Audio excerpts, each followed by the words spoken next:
Hi again, thanks for joining us for this month's Cook the Book. I'm Tina, this is Valerie. We're here with you every month on YouTube, reading a fiction book and talking with you about it, and then getting inspiration from that book for a recipe that we make. So today, the fiction book we're talking about is Annabel Monaghan's Nora Goes Off Script. It's a super cute book. The main character, who is Nora, writes screenplays for a Hallmark type channel. She has her formula for writing. She refers to it as Mad Libs for writers. She just kind of fills in the different things and then fills in the details. And if you've ever watched too many movies like that, you kind of know that that is kind of how it goes.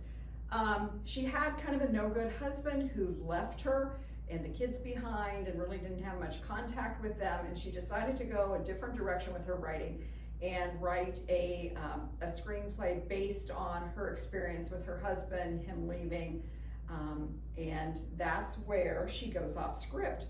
That screenplay is bought by a major studio, which she's so excited about because she was ready to lose her house, so it gave her money to save her house, and the actors come to her actual property to film the movie. The movie is called The Tea House because behind her home is a small house that had been there for decades that they refer to as the Tea House. And that's where she does all of her writing. There's a small fireplace in it. It was just her special spot. And that's where she came up with the name, The Tea House. So this book has some twists and turns that you don't see coming, but again, it is adorable and has such a sweet, happy ending. So if you're looking for something different, maybe than your typical mystery and detective, this would be a fun way to branch off a little bit. It's humorous, there's romance in it, but not too much. And again, it has a great, happy ending. So since her movie was called The Tea House, the end of the book actually all comes together at the movie awards in February. So of course, February, Valentine's Day, we've got our red tablecloth on. Her movie is called The Tea House. So we looked for a recipe that maybe you could serve with tea, or that would be fun to do a special tea for Valentine's Day. We have the newest Molly Yeh book called Home is Where the Eggs Are, which I love that. Her books are filled with not only great recipes, but stories, pictures of her family, lots of fun recipes in here. So Valerie and I chose her recipe that's on 278 for the jam-filled sprinkle cookies, which you see down here in front. They're adorable. They're not that hard to make. They really aren't. And really contain very normal ingredients. We also have her other cookbook here at the library, so maybe you'll be inspired to stop in someday and pick up one of her books or pick up Nora Goes Off Script. But Valerie's going to show us how to make these tea cookies. All right. Yeah, these cookies, they're not hard to make. Very simple ingredients that you would have at home. So the first thing that we're going to do is have some softened unsalted butter and 4 ounces of softened cream cheese. The butter, the amount of the butter is 3/4 cup. So we're just going to throw that into the mixer. And then along with that, then there is, let's see, the 1 cup of sugar. So pour that in. And with these items all mixed up, we're just going to start them in the mixer until they are nice and fluffy and creamy. And in the meantime, while that's doing its thing, you get your dry ingredients together. So there are 3 cups of flour, and then we'll have 3/4 teaspoon of salt. And I always use the kosher flake salt, but it doesn't really say, or it doesn't matter. And then 1 teaspoon of baking powder.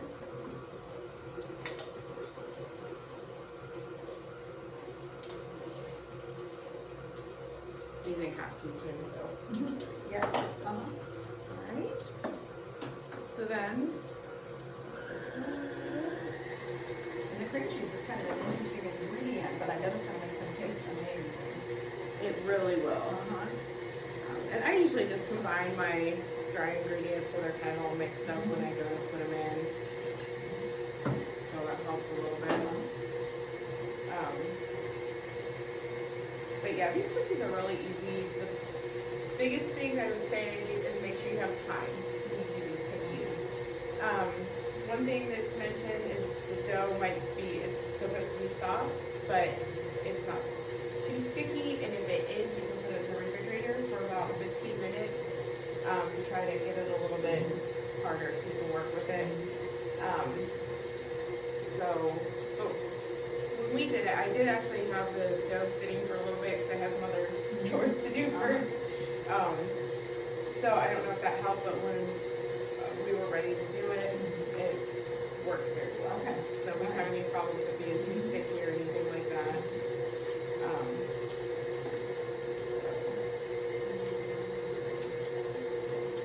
This is also a good recipe to have with, my daughter helped me make this batch.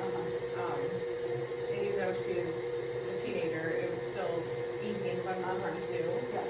So, Also with the sprinkles on them, they would be super fun cookies to make and have out like a birthday party. oh, absolutely. And they're so good. And I know I was just kind of discussing with you about the jellies that you put in it. So in the middle, we'll be putting a little bit of jam. And in the recipe, it says strawberry or raspberry. I would assume you could use any ones that your favorite. So I just kind of have a selection here. There's fig and blueberry and raspberry and strawberry. So it's kind of some different flavors to try. That's the other thing. I can experiment with this easily. Oh, yes. And then kind of do what you want. Oh, very nice. And I feel like anything that has sprinkles on it's going to be good. Oh, absolutely.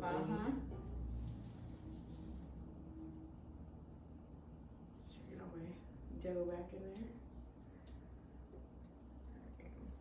Just kind of scrape the sides of the bowl to make sure you're getting all of your ingredients mixed together.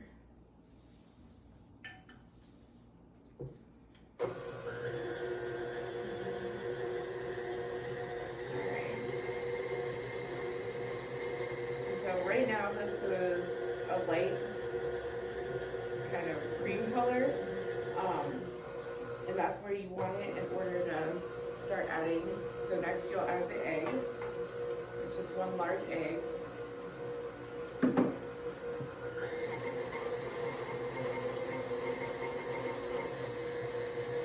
that all mixed in there.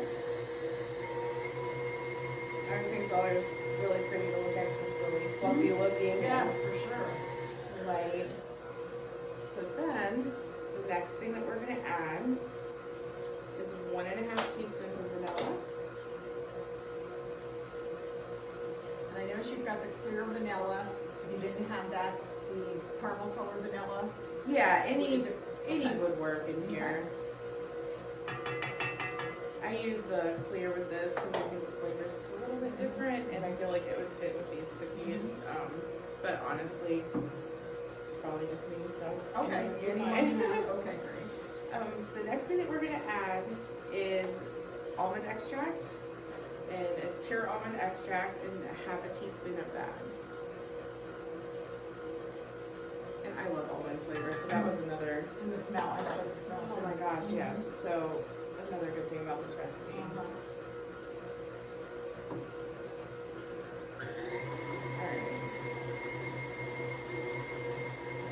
So then once that's all mixed together,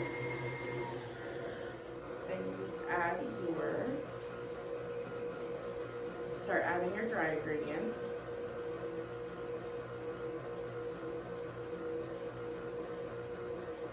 And do you remember how many cookies you can expect to get out of a batch?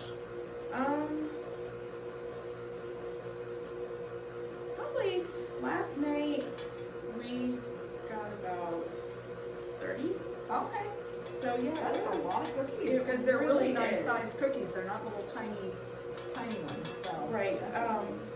And in the recipe, she suggests about a 2 tablespoon little ball of dough. So these, I bet, would be fun cookies. Though, if you did want to make like big cookies. Mm-hmm. Bigger. These are nice size, but bigger cookies. They're so pretty. They You know, would be very pretty as a bigger cookie too. and I feel like you could easily do that. Maybe adjust the cooking time a little. Yeah, and the fact that they don't spread a lot on the tray is very helpful. Okay. And my daughter and I found that this was a pretty easy dough to work with, and it was very soft. But even with that, it was still like not hard to work with.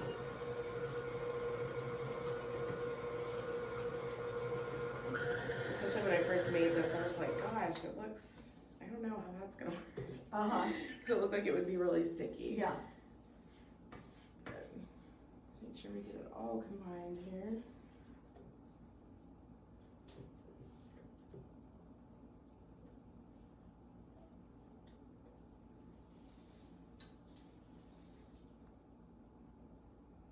I love watching Molly on her shows because she's so likable. She really is. Just down to earth, super smiley.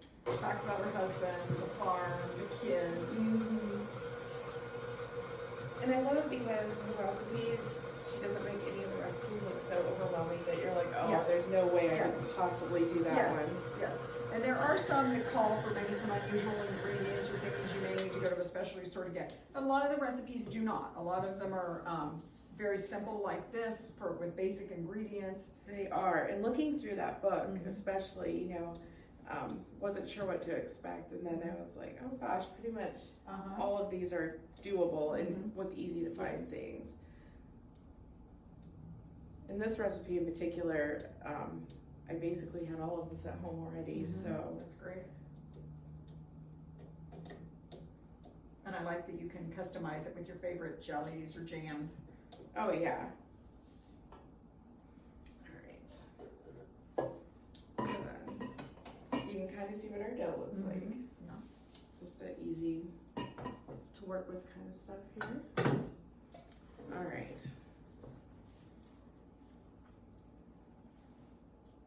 So then you can measure out your 2 teaspoons really any way you would like to. I happen to have a tablespoon. A 2 tablespoon cookie dough scoop, so that kind of helps a little bit. So then when you're ready to start forming your cookies, well, let me do this first. This would probably be a little bit helpful. Unless you would like to do that. If you'd like to put just a little bit of jelly into that, sure.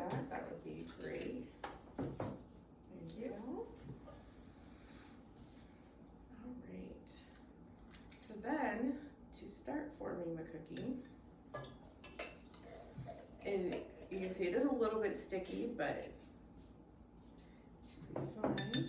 So then you just roll it into a ball, and then you can just kind of pat it out a little bit.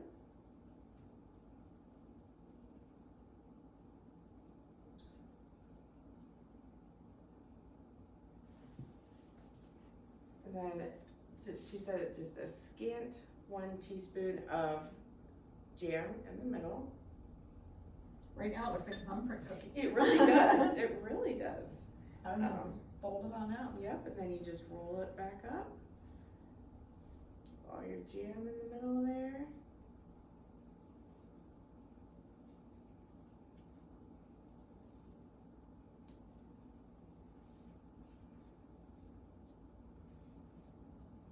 And then she suggests for baking, because you're gonna preheat your oven to 375. And she said, you know, to bake these, you can just put them right in, and it'll be fine. She said some of the jam may come out. Or what you can do too is do this and then put them in the refrigerator for a little bit. So I believe it's 15 to 30 minutes, I think. And that would lessen the likelihood that the gel or that the jam will ooze out? Yeah. Okay. Yeah. So, yeah, 30 minutes to overnight to help prevent that. So when you have your little ball with your jam in the middle, then you just roll it into your sprinkles.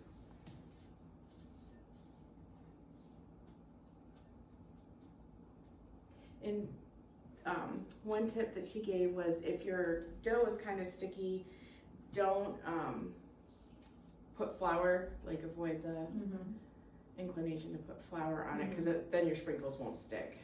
Oh, I never thought about that. That makes sense, really. Yeah. So since these cookies don't spread a lot, then you're supposed to press it down into about a 1/2 inch tall little Nice. cookie. Mm-hmm.